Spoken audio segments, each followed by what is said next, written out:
Hey y'all, what's up? What's going on? So you guys have now tuned in to my love and hip hop recap, okay? Like Moneice said, I learned from the best daddy. I was like, Moneice is too much. She sure knows how to get under somebody's skin. And that's exactly what she did with Jade. She like got under that girl's skin. She was saying all these things about, he said he wanted to see her monkey. And he was kind of denying it, but I kind of feel like it was true because he didn't deny it too much. You know what I mean? He's just like, oh, you're trying to mess up my relationship. And Moneice, she was just going. She was going and going. And now his relationship is pretty much over with Jade because she doesn't seem like really his type. Like, she's too cutesy and nice and just like innocent. Like, she's not the fighter type. She expects people to run after her and probably buy her diamonds and things like that to make up, and that's not what he's about, you know? Like, he's just the type to do his thing and that's it. Like, he likes to see girls with fire in their eyes, you know what I mean? So yeah, later on she says pretty much like that's it, and she walks away and he lets her walk away. Like, you know, even when he saw her crying, it was kind of like a turn off to him. Like, oh, like, damn, I didn't think it was going to be like this. I don't think she's strong enough for me. Cardi B, Maria Lynn, and Bianca, they were all on the beach, just kind of like catching up and telling each other stories about what just recently went down with each of them. Like how Maria Lynn, she's cool with Sky, and Bianca was talking about Drewski and how she gonna pull him in and she plans to take him to the hotel. And Cardi B is just kind of talking about her relationship and how her man's not really feeling her like that because, and he don't really seem like he's down for her dreams and stuff like that because she's trying to do her thing and he's all like, yeah, but let's talk about how you ain't see me in like 6 months. So they're like, yeah, but you trying to work, you trying to get this money, you know what I mean? And it don't seem like he really understands it. So I don't know about the future of them two. I don't really see it continuing once he gets out because he hasn't been around a lot of females for a long time, and she's going to be real busy. So I don't know. I don't think that it's going to work. But I mean, I could be wrong because she's been trying to hold out for him. It seemed like, I guess, kind of. But then it seemed like she was talking to DJ, what's his name, last season. So I don't know how true that story is. Like, one minute she says she don't do nothing with anybody, but then it seemed like she was talking to DJ, what's his name, from Hot 97. So I'm like, were you or were you not? What happened after that? So yeah, it was funny because Maria Lynn, she was all like, oh, I'm telling my friend, but she kind of said it like she was joking. But you know what they said, a lot of truth is said in jest. Anyway, so Snoop, she goes to Baltimore to talk to her godmother, Denise, and just kind of talk about her relationship. Everybody seemed like this was like the relationship storyline for real. So she talks about her relationship and what she feels about Jay, Adrian, and all that stuff. And her godmother really ain't feeling her like that. She just feels like this girl talking about, oh, you the first girl I ever been with. I don't even like girls. But then she saw you and all of a sudden she falls in love. Like, it's just not adding up. She kind of seems more like an opportunist type of person. Like, she wanted you to connect her to things. And they kind of do seem that way because you see how upset she was when she found out that she was connecting her, Sophie Green, to things, but not her. So, I don't know. I mean, it could have been some kind of love involved, but it could have been also like, damn, this is my connection right here. This is my gateway to getting up. So, she doesn't really feel like that really is the issue, but she does see that there are issues within her relationship, and especially the fact that Jay Adrian is so jealous. Like, that's a real big, like, complete turnoff for her, and it's probably not going to work. She also talks a little bit about her past and her mother, her actual birth mother, and how she was a crack baby. She almost died 3 times. And that regardless to anything, she loves her mother. And her mother, you know, ended up dying alone because they took her mother and put her mother somewhere else. And it wasn't with her consent. Like, she didn't even know that this was happening. So it almost seems like she has like this is really bothering her, and like she almost is holding on to this. It's like, damn, I should have been there, you know, like I could have stopped all this type of thing. Like she's just, you know, she's just like holding on to it. Yandy goes out to eat with Judy and Moneice's sister, and Judy's just like, the other girl, Erica, was never really the main chick. They was also talking a little bit about Samantha too, and how Samantha is talking about, oh, why are you saying I'm a bad mother? And Moneice's sister kind of like solidified, well, not really solidified it, but just kind of was like, you know, that is actually the way things went down. Little Moneice was always at your house. You was the one taking care of him, and she wasn't really doing anything. She's not mother of the year or anything. I feel like Moneice's and the mother is more so like connected to Yandy. It could be because she's actually married to him or whatever, but that's just how it seems. Like they don't like any of the other girls really. They was throwing a whole lot of shade towards the other girls as well. So what else happened with Moneice's sister? She had mentioned when Yandy was talking about how this chick has an apartment.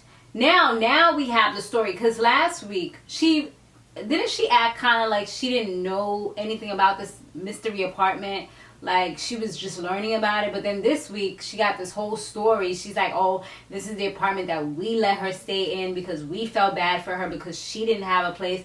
So I'm like, now it's a we thing. I don't know. Maybe I'm mistaken. Maybe I forgot. But I don't remember her saying anything like that last week. Like, it seemed more like she was kind of shocked. So anyways, I think it was Moneice's sister that mentioned, like, maybe you should just change the locks since she wants to be ungrateful and things like that. So Yandy's like, yeah, you know what? That's exactly what I'm going to do.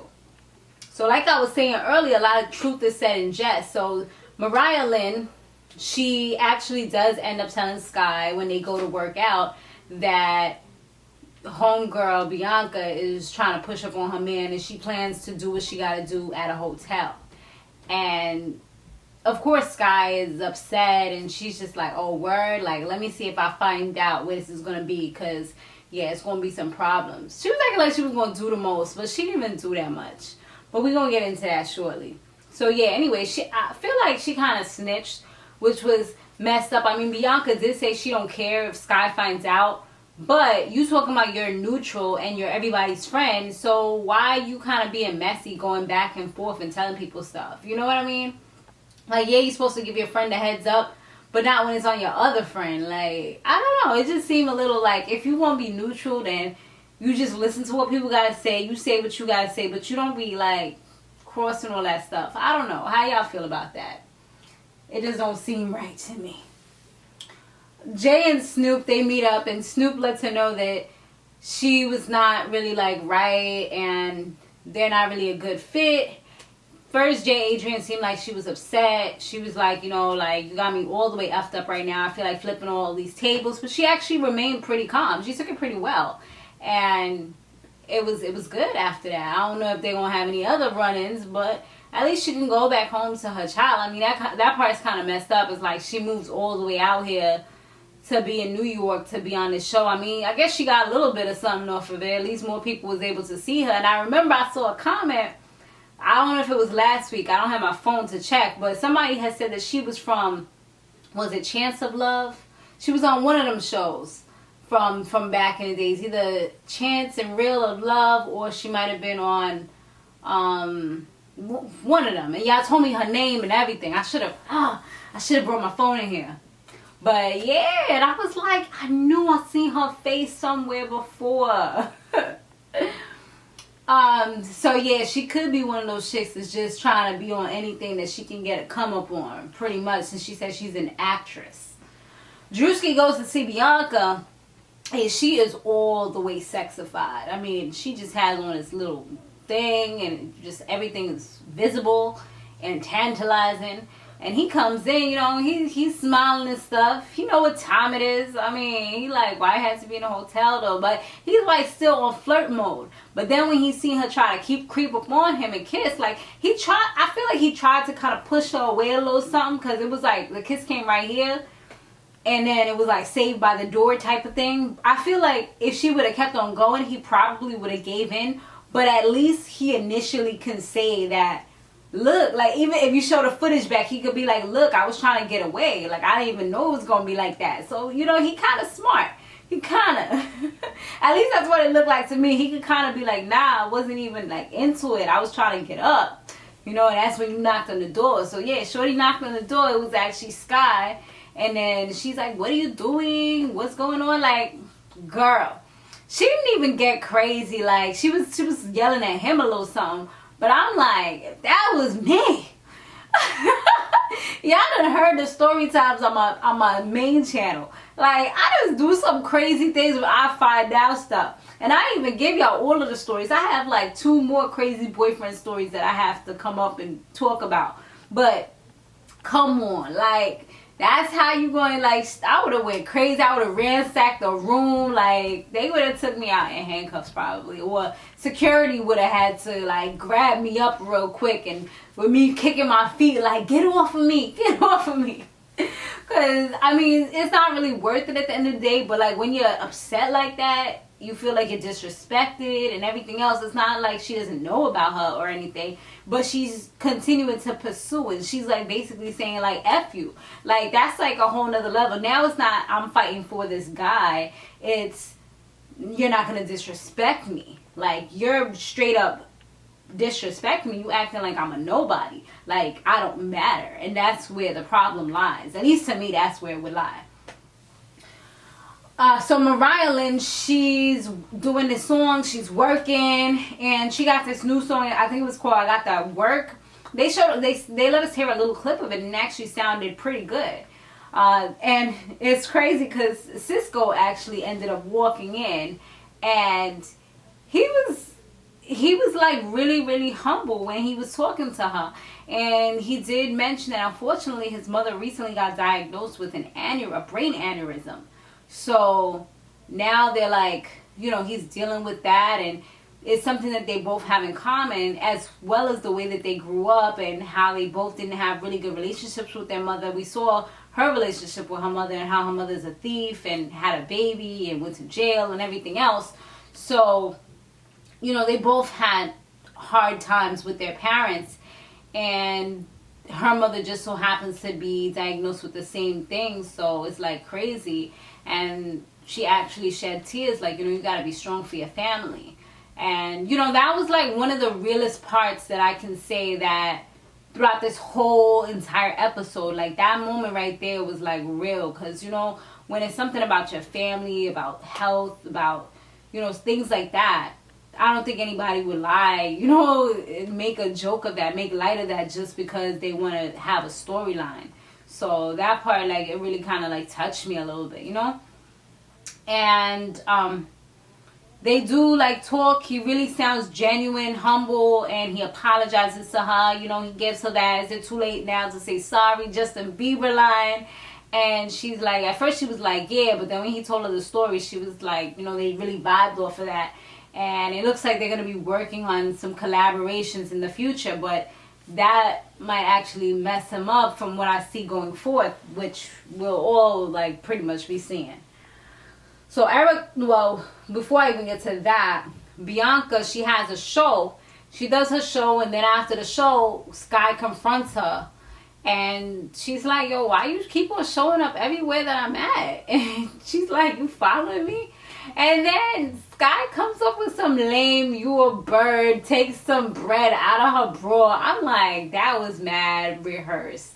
Like, you was dead in the house. This is what it seemed like. She was dead in the house with the mirror practicing. Like, yo, when I see Bianca, I'm going to be like, yo, you a bird. I'm going to take this out my bra and I'm going to just throw it at her. Yo, I got this. I got this. You know, like, that's what it seemed like. You was like, she was kind of trying to hype herself up so she could be ready when she finally sees Bianca. Like, who walks around with bread in their bra? Like, that's mad lame. I mean, it's funny though, but if you think about the real world, like, that's mad lame. Like, Nobody would do that. Like, that's like the time that I had a fight with somebody and she was like, oh, we have to reschedule. Like, what? This is the real world. What are you talking about? We have to reschedule. This ain't no appointment.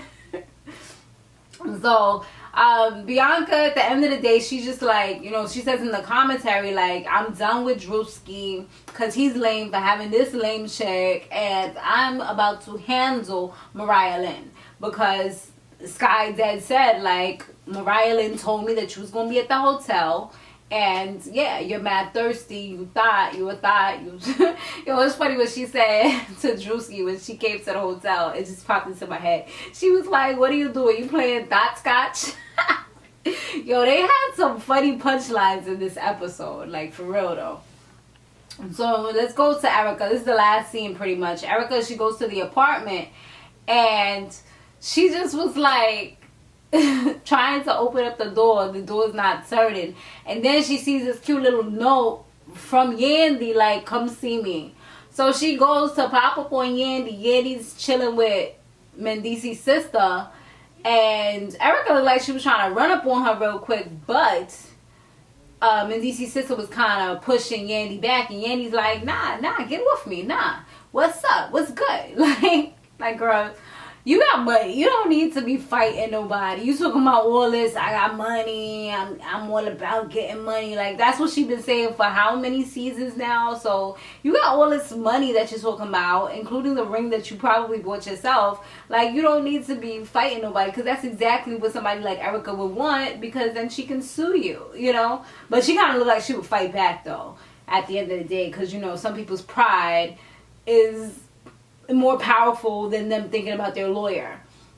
And sometimes I think they sign like agreements for the show, like, oh, if somebody whoops your butt, like, you can't do anything. I'm pretty sure VH1 makes them do that now, especially after that whole thing that happened with Jennifer from Basketball Wives, where she was trying to sue.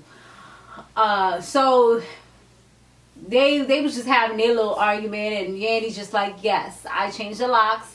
That's what wives do, and that's exactly what I did. And yeah, I mean, it was just super petty. And according to what Erica was saying, her name is on the lease. So if her name's on the lease, I'm pretty sure she should be able to go to court and fight that and get things like rectified so she can get back in her apartment. Unless, because I don't know if for the simple fact that Moneice's name is also on the lease, like maybe because that's his wife. I don't know if that kind of made it where she can speak for him. I don't know how it all works, but I guess they'll tell us a little more next week. Alright guys, definitely be sure to comment down below. I look forward to seeing your comments. Stay fabulous, live free, and soar limitless. I'll see you in the next one. Later.